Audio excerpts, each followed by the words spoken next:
Right. ఎట్లా చేసుకున్నావు? First time success అయిందా? ఎట్లయింది? టెక్నిక్ ఫాలో అవుతే అవుతుంది. ఇంకా ఇదే ప్రాక్టీస్ చేయాలా దీన్నే. మిడిల్లో పెట్టు ఐసి మంచి మిడిల్ పెట్టు, ఇంకా మంచి మిడిల్ పెట్టు. రైట్. ఒక మార్క్ పెట్టాలి మీకు. ఆ మార్క్ పెడితే మార్క్ మీద పెడితే క్లారిటీ ఉంటుంది కదా. మిడిల్ తీసుకురా, ఇంకా హీట్ కొట్టు. మిడిల్ తీసుకురా, మిడిల్కి తీసుకురా, మిడిల్కి ఇంకా మిడిల్కి. రైట్. ఇప్పుడు పట్టుకొని గట్టి పట్టుకొని హీట్ కొట్టు అంతే. జస్ట్ గట్టి పట్టుకోవాలా, అది కదలేయొద్దు.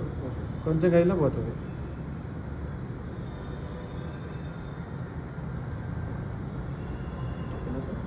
రైట్. Very good. ఏం కాదు వదిలే ఏం కాదు దాన్ని ఏం పట్టుకో.